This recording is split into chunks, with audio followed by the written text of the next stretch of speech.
ಕಲಬುರಗಿಯ ಕೇಂದ್ರ ಕಾರಾಗೃಹದಲ್ಲಿ ಏನು ಸುಮಾರು ವರ್ಷಗಳಿಂದ ಒಳಗಡೆ ಗಾಂಜಾ, ಮೊಬೈಲ್ ಬಳಕೆ, ಗುಟ್ಕಾ, ಸಿಗರೆಟ್ ಇವೆಲ್ಲ ಆರಾಮಾಗಿ ಇನ್ಲೀಗಲಾಗಿ ನಡೀತಾ ಇದ್ವಲ್ಲ ಸೆಂಟ್ರಲ್ ಜೈಲಿನಲ್ಲಿ. ಸುಮಾರು ಅಧಿಕಾರಿಗಳು ಬಂದು ಹೋದರೂ ಕೂಡ ಯಾರೂ ಕಟ್ಟುನಿಟ್ಟಿನ ಕ್ರಮ ಕೈಗೊಂಡಿದ್ದಿಲ್ಲ. ಆದರೆ ಸುಮಾರು ಮೊನ್ನೆ ಅಕ್ಟೋಬರ್ಗೆ ನೂತನ ಅಧ್ಯಕ್ಷಿಕೆಯಾಗಿ ಅನಿತಾ ಮೇಡಮ್ ಅವರು ಬಂದ ಕೂಡಲೇ ಅಲ್ಲಿ ಸೆಂಟ್ರಲ್ ಜೈಲಿನ ಒಳಗಿರುವಂಥ ಎಲ್ಲ ಏನು ಮೊಬೈಲ್ ಬಳಕೆ ಆಗಿರ್ಬೋದು, ಗಾಂಜಾ, ಬೀಡಿ, ಸಿಗರೆಟ್ ಇವೆಲ್ಲ ಬಂದ್ ಮಾಡಿಸಿ ಕಟ್ಟುನಿಟ್ಟಿನ ಕ್ರಮ ಕೈಗೊಂಡಾರ.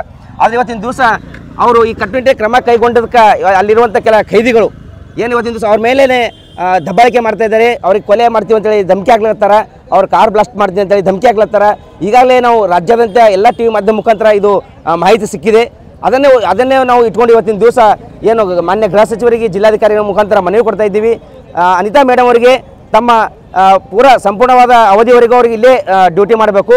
ಯಾಕಂದ್ರೆ ಇವತ್ತಿನ ದಿವಸ ಇಂಥ ದಕ್ಷ ಪ್ರಾಮಾಣಿಕ ಅಧಿಕಾರಿಗಳು ಸಿಗಬೇಕಪ್ಪ ಅಂದರೆ ಇವತ್ತಿನ ದಿವಸ ನಾವೆಲ್ಲ ಪುಣ್ಯ ಮಾಡಿರ್ಬೇಕಾಗ್ತದೆ. ಯಾಕೆ ಇವತ್ತಿನ ದಿವಸ ದುಡ್ಡು ತಿಂದು ಸಾಕಷ್ಟು ಇದು ಮಾಡ್ಕೊಂಡು ಹೋಗೋರೇ ಭಾಳ ಜನ ಇದ್ದಾರೆ. ಅದು ಇವತ್ತಿನ ದಿವಸ ಅನಿತಾ ಮೇಡಮ್ ಅವರು ಯಾವುದೇ ಒಂದು ಅಮಿಷ ಇದಕ್ಕೂ ಬಗ್ಲಾರ್ದೆ ಇವತ್ತಿನ ದಿವಸ ಸೆಂಟ್ರಲ್ ಜೈಲನ್ನು ತಮ್ಮ ಹತೋಟಿಯಲ್ಲಿ ಇಟ್ಕೊಂಡು ಒಳ್ಳೆ ಕೆಲಸ ಮಾಡ್ತಾ ಇದ್ದಾರೆ. ಅದಕ್ಕೆ ಅನಿತಾ ಮೇಡಮ್ ಅವ್ರ ಜೊತೆ ನಮ್ಮ ಇಡೀ ಸಂಪೂರ್ಣ ಗುಲ್ಬರ್ಗ ಜನತೆ ಅವ್ರ ಜೊತೆ ಇರುತ್ತೆ. ಅದೇ ರೀತಿಯಾಗಿ ಏನು ಈಗ ಮೇಡಮ್ ಅವ್ರಿಗೆ ಕಂಟಿನ್ಯೂ ಅಲ್ಲೇ ಡ್ಯೂಟಿ ಮಾಡಿಸ್ಬೇಕು. ಅದೇ ರೀತಿಯಾಗಿ ಅಲ್ಲಿರುವಂಥ ಖೈದಿಗಳು ಈಗಾಗಲೇ ಸುಮಾರು 7-8 ಜನ ಖೈದಿಗಳನ್ನು ಬಂಧಿಸಿದ್ದಾರೆ. ಅವರನ್ನು ಬಳ್ಳಾರಿ ಜೈಲಿಗೆ ಟ್ರಾನ್ಸ್ಫರ್ ಮಾಡಬೇಕಂತ ಇವತ್ತಿನ ದಿವಸ ಮಾನ್ಯ ಗೃಹ ಸಚಿವರಿಗೆ ಮನವಿ ಮಾಡ್ಕೊಳ್ತಾ ಇದ್ದೀವಿ.